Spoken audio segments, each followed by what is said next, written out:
Under the pale, indifferent wash of a late winter sun, the Colorado plains lay still, their frozen grasses whispering beneath the light, dry wind that carried the scent of pine and old, cold earth.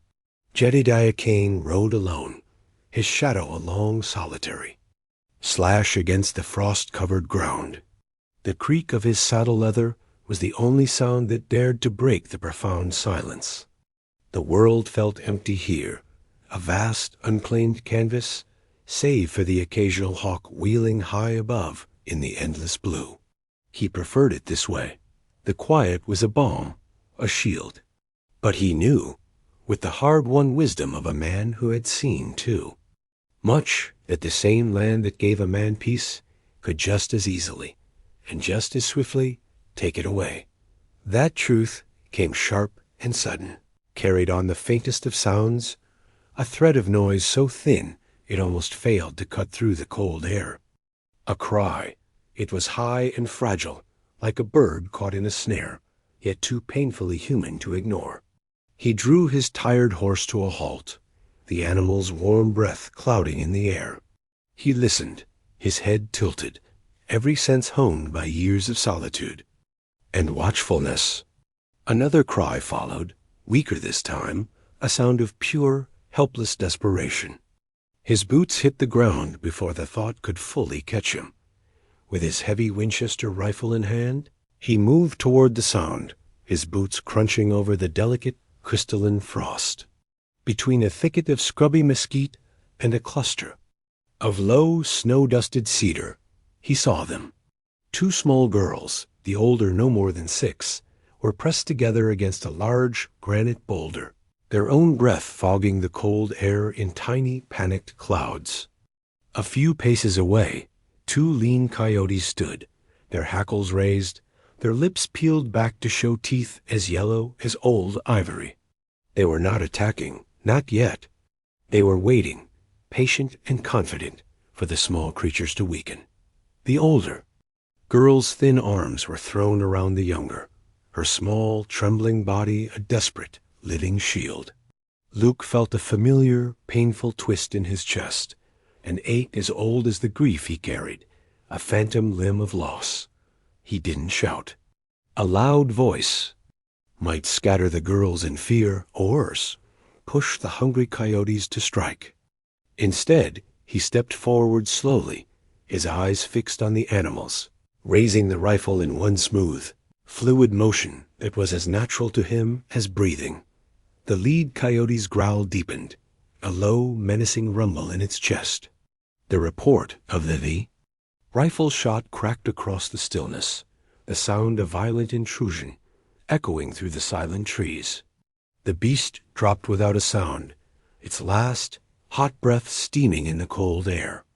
Its companion, startled and confused, hesitated for a single, fatal second before a second shot sent it fleeing into the undergrowth, yelping in pain. For a long heartbeat, no one moved. The girl's eyes were wide, dark as midnight rivers, darting between him and the fallen animal. Jedediah lowered the rifle and crouched down, making himself smaller, less of a threat. His voice, when it came, was quiet, the way one speaks to a skittish colt that has known only cruelty. "You're all right now." Whether they understood the words or not, he let the gentle, reassuring tone carry what mattered most. He pulled his canteen from his belt and held it out. The older girl hesitated, her small face a mask of suspicion and a fierce, protective instinct. Then, slowly, she took it, her small, cold fingers brushing against his. She let the younger girl drink first. The little one drank fast, greedily, spilling some of the precious water down her chin before passing the canteen back to her sister without a word. They were impossibly thin, their cheeks hollowed out by a hunger that was more than a day old. Their clothes, simple deerskin tunics and leggings, were smudged with dirt and torn at the knees. They were Arapaho. That much was clear from their features, their clothing, their unspoken language of shared fear. Jedediah shrugged off his own heavy sheepskin-lined coat, the familiar weight a comfort he now willingly surrendered. He wrapped it around them both. The older girl, whose name he would later learn was Tala, clutched it tight around her smaller sister, her chin lifting in a gesture of silent defiance, as if daring him to try and take it back. He felt the faintest pull of a smile at the sight of that untamed spirit, but it died as quickly as it came. The wind was shifting, growing colder as the sun began its slow descent. His small, isolated cabin lay half a mile to the west.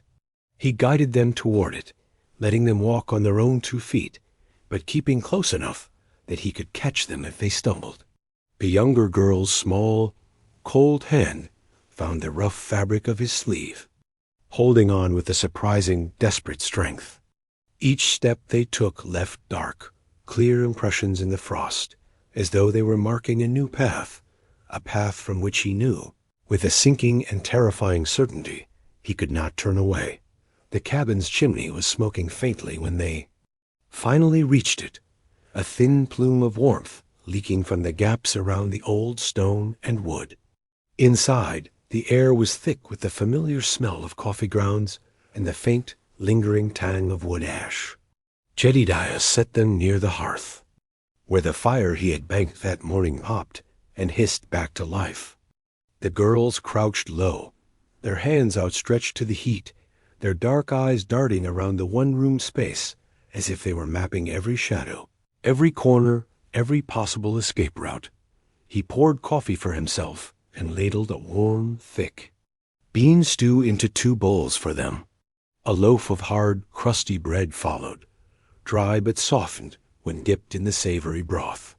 The older girl ate quickly, her head bent, her eyes never leaving her bowl.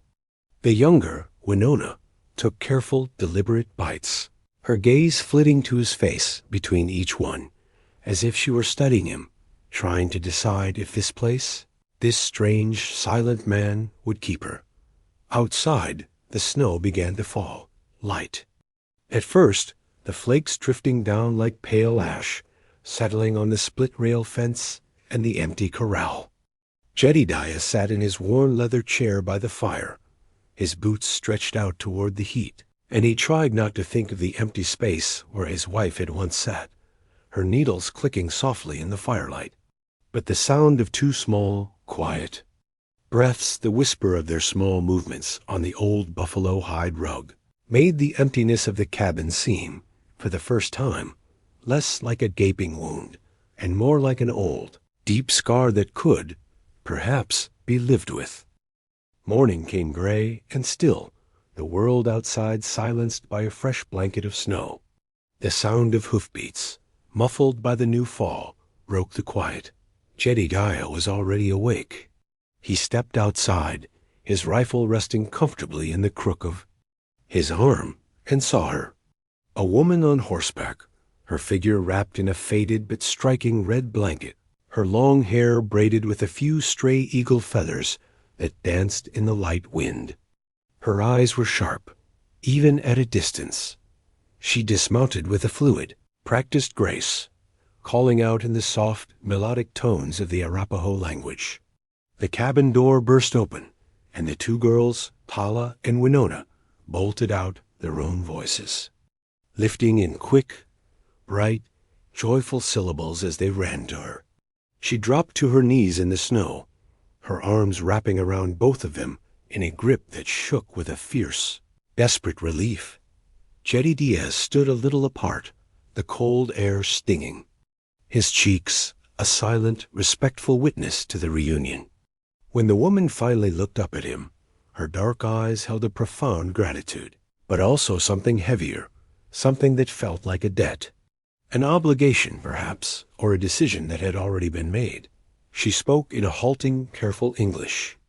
"Ayan Nia," she said, her voice a low, musical sound. "They are mine. You saved them." She paused, as if weighing her next words with a great and solemn care. "A life that is saved must be repaid. My way, I come to you."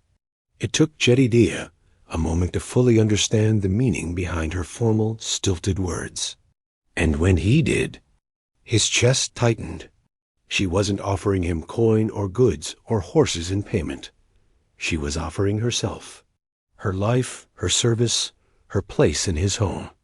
A traditional, unbreakable vow. He shook his head slowly, the movement feeling stiff and unnatural. "You don't owe me anything," he said, his own voice rough. Her gaze didn't waver. "A home is not payment," she replied, her words a quiet correction. "It is peace." Inside the cabin, she moved with a quiet, calm certainty, stoking the fire, laying a hand briefly on each of her daughter's hair.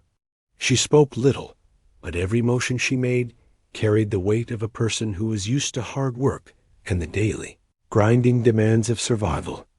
Jedediah tried to tell himself that it was wrong to accept her offer, that she should go to a place where her own people would keep her, where she would be safe. But she explained, without drama, without any plea for pity, that she had no one left who would take her in. Her husband, a great warrior, had been killed in a skirmish with settlers the previous spring. Her other kin were scattered, driven from their lands. Without a man to stand beside her, in the eyes of her people, she and her daughters were as good as dead, a burden on a tribe that was already struggling to survive. The girls, Tala and Winona, laughed for the first time since he'd found them, their voices a bright, silvery sound in the quiet cabin. They were playing with a small, carved wooden horse they had discovered on a high shelf, a toy that had belonged to his own son. The sound of their laughter, so alien in this house of grief, warmed the old wooden walls, turning the cabin into something it hadn't been in 6 long years. Jedediah caught Nia watching them, a small, private, and heartbreakingly beautiful smile on her lips. And he felt something deep inside him shift, a tectonic plate of sorrow and solitude giving way to something new, something he could not yet name. He told himself it was just for the winter, just until the snows melted and the trails were clear again. A practical arrangement, a temporary solution to both their problems. But as he watched Nia begin to quietly and efficiently bring a sense of order and life to his neglected home, he knew, with a certainty that was both terrifying and exhilarating, that he was lying to himself. He had opened his door to save 2 small children from the cold.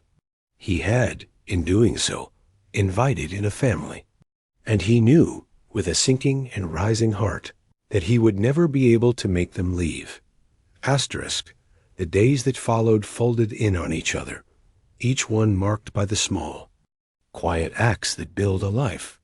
Nia mended the tear in his favorite woolen shirt without being asked, her stitches small and neat. Tala, the older of the 2 girls, took it upon herself to carry water from the pump when he was working in the yard, her small face a mask of serious concentration. The younger girl, Winona, began to shadow him, curling up by his side in the evenings as he sat by the fire, her small warm head heavy on his arm. Nia would hum a low, ancient Arapaho tune while she ground corn for their meals, a sound that, at first, had felt like an intrusion, but that soon became a part of the cabin's very fabric, a soft, melodic counterpoint to the howl of the wind outside. At supper one night, as he passed her a plate of freshly baked bread, their hands brushed. It was a brief, accidental contact, but the warmth of her skin against his was a jolt, a shock to a system that had been dormant for 6 long years. Neither of them pulled away. The change, the slow, quiet thawing of his frozen world, did not go unnoticed. 2 men from the nearest town, cattlemen with hard faces and suspicious eyes, rode up to his homestead one afternoon, their expressions twisted with a casual contempt. They eyed Nia and the girls as if they were varmints in the henhouse, muttering about the dangers of keeping savages so close to civilized folk. Jedediah's jaw had hardened, his hand moving to rest on the handle of the axe he had been using. But before he could speak, Nia had straightened her shoulders and had met their hateful stares with a quiet, unyielding dignity that needed no words. Tala's small hand had found hers, gripping it tight, a small warrior standing with her queen. When the men had finally ridden off, their threats hanging in the air, Jedediah had muttered an apology for their ignorance. But Naiad only said, her voice calm and clear, "Peace is not given by others, Jedediah. It is only taken within." That night he couldn't sleep. A firelight painted Nia's profile in a soft, golden light as she whispered in Arapaho to her sleeping daughters, telling them that they were safe now. The word safe clung to him. He realized, with a sudden, fierce clarity, that he wanted to be the one to keep that word true. The next morning, the wolves came again. The low, menacing growl from the barnyard sent Jedediah to the door, his rifle already in hand. Nia was already moving, shepherding the girls inside before she grabbed a powerful, sinew-backed bow that had been leaning in the corner near the hearth. Tala, her eyes fierce and unafraid, fetched a handful of stone-tipped arrows. The wolves circled, their yellow eyes glowing in the pre-dawn light, drawn by the scent of the new calf that had been born in the night. Jedediah fired, the report of the rifle rolling over the snow-covered land. One of the wolves fell, a dark stain against the white. The others hesitated, and in that moment, Nia's own sharp, bird-like cry, a sound of pure, primal warning, and Jedediah's second shot sent them fleeing back into the dark woods. When it was over, they stood together in the yard, their breath misting in the cold air, the snow clinging to their hair and their coats. Jedediah looked at her then, really looked at her, and he saw not just a woman he had sheltered, but a warrior, someone who had fought beside him to keep this small patch of ground theirs. She met his gaze without flinching, and something unspoken, something powerful, passed between them. That night, with the girls asleep by the fire, they sat close, huddled together beneath a shared blanket. Jedediah's voice was low and steady in the quiet room. "You can stay," he said, "not because you owe me, but because I'd be a fool to let you go." Nia's eyes softened, and she laid her hand over his, the warmth of it anchoring him in a way he hadn't felt in a very long time. Outside, the snow began to fall again, softer now. The world hushed.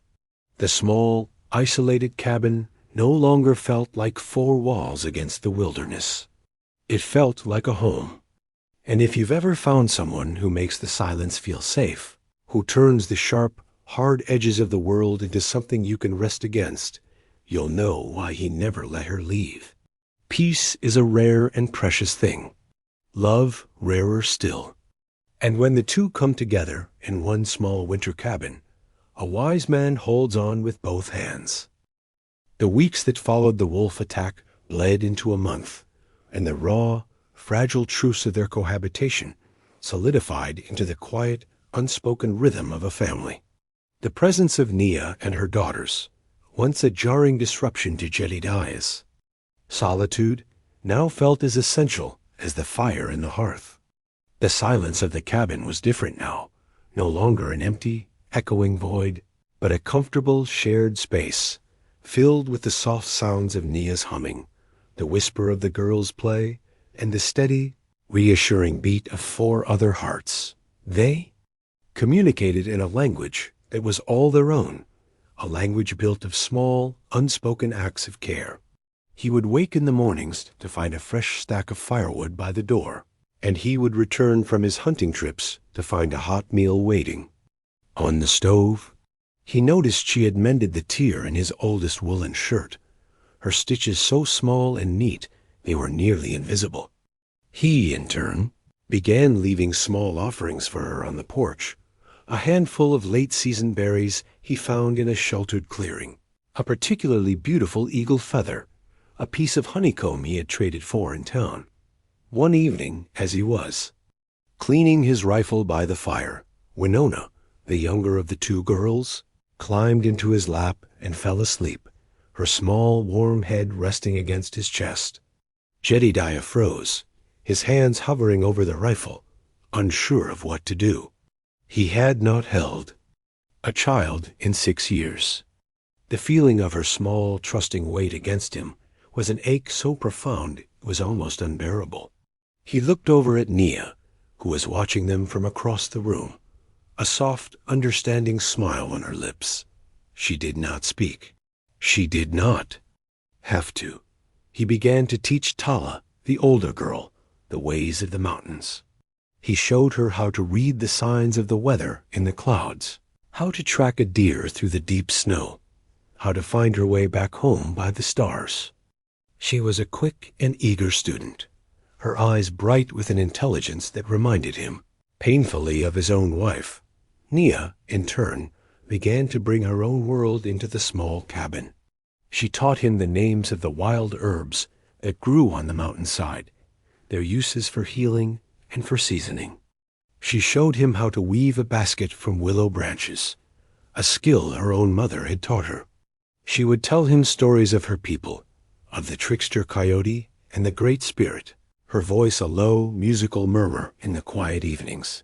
One night, as they sat by the fire, after the girls had fallen asleep, their hands brushed as he passed her a cup of hot tea.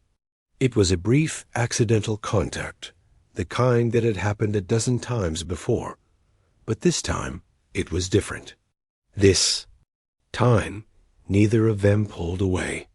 He looked at her, really looked at her, and saw not just the Arapaho woman he had rescued, but Naya, a woman of quiet strength, a profound grace, and of a beauty that seemed to shine from within. He saw the way the firelight caught the silver, threads in her dark hair, the way her eyes held a deep, ancient wisdom. And he felt something stir inside him, something he had thought was long dead, something that felt dangerously, terrifyingly, like love. He did not speak. He did not have to. She looked back at him, her own eyes shining in the firelight, and he saw that she felt it too. The unspoken bargain they had made, the practical arrangement for survival, had, without their noticing, transformed into something else entirely. Something fragile, something precious, something that neither of them had dared to hope for. Asterisk, the fragile piece of their isolated world, a sanctuary built of shared work and unspoken affection, was destined to be broken. The outside world, with its harsh judgments and its long, unforgiving memory, intruded upon them in the form of two riders. They were cattlemen from the nearest settlement, their faces hard and lined with a suspicion that was as much a part of the landscape as the wind and the rock. They rode on to Jedediah's land one afternoon, claiming to be looking for stray livestock, but their eyes, cold and assessing, lingered on Nia and the girls with a mixture of contempt and a cruel predatory curiosity. "Didn't know you'd taken in strays of your own, Kane," one of the men said, his voice a low, mocking drawl. He spat a stream of tobacco juice into the clean snow near the porch. Jedediah, who had been chopping wood, set his axe down slowly, deliberately. His voice, when he spoke, was as cold and as hard as the steel of the axe blade. "This is my land," he said. "You're not welcome here." The other man laughed, a harsh, ugly sound. "A man's got to be careful," he said, his gaze fixed on Nia, who had come to stand in the doorway of the cabin, her two daughters half hidden behind her skirts. "You let one of them in, and before you know it, you've got a whole dam. Tribe nesting in your barn. They bring trouble, Kane, sickness and thieving." Jedediah's jaw hardened, his hand moving to rest on the handle of the heavy knife he always wore at his belt. But before he could speak, Nia straightened her shoulders and met the men's hateful stares with a quiet, unyielding dignity that needed no words. Tala's small hand found hers, gripping it tight, a small warrior standing in solidarity with her queen. When the men had finally ridden off, their veiled threats and their contempt hanging in the air like a foul smoke, Jedediah had muttered a curse and an apology. But Nia had only said, her voice calm and clear, "Peace is not given by others, Jedediah. It is only taken within. but the peace was gone. That night, Jedediah couldn't sleep. He sat by the fire, his rifle across his lap, his mind haunted by the men's words, by the casual, easy hatred in their eyes. He was haunted, too, by a phrase the second man had used, a phrase that had been a favorite of the leader of the raiders, who had killed his wife. "A man's got to be careful." The words echoed in his memory, a chilling reminder that the violence that had shattered his world was not a distant, historical event, but a living, breathing thing that still roamed. These hills, he realized with a sudden cold certainty, that the men were not just prejudiced neighbors. They were connected, somehow, to the very same darkness that had destroyed his life 6 years ago. The threat was no longer just a possibility, a vague fear of what the world might do. It was personal. It was immediate. And it was coming for them. That night, Jedediah could not sleep. The firelight painted Nia's profile in a soft, golden light as she whispered the old Arapaho stories to her sleeping daughters, telling them that they were safe now. The word safe clung to him, a promise he now felt a desperate, almost unbearable need to keep. The next morning, they found the wolf tracks circling the cabin. They were large, deliberate, and too numerous for a natural pack. The wolves, he knew, were a message, a clear, violent warning from the cattlemen. They were being watched.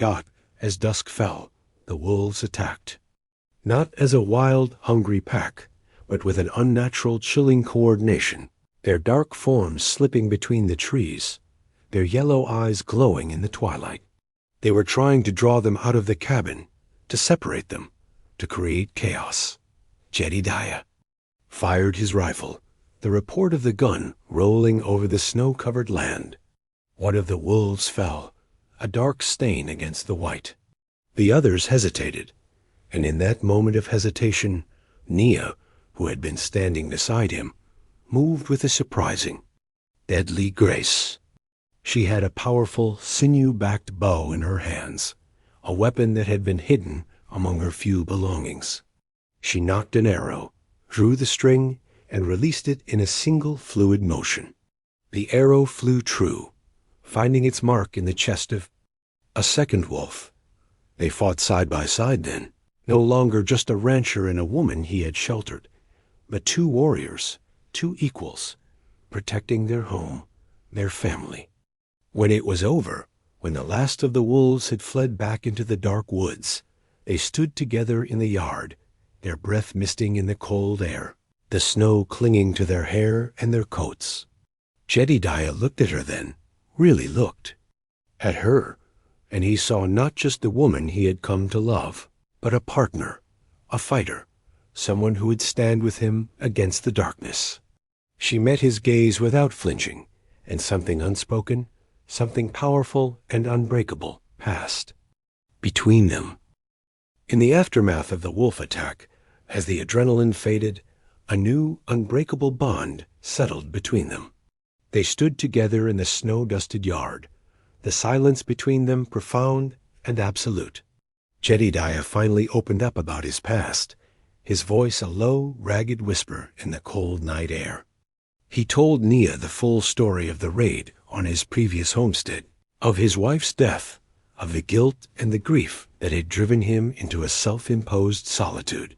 He explained why the cattlemen's words, their casual, easy hatred had terrified him so deeply. In return, Nia shared her own story of loss, of her husband's death at the hands of settlers, of her long, lonely struggle to protect her children in a world that saw them as a burden. In their shared grief, in their shared victory against the wolves, they found a common ground that transcended the boundaries of race and history.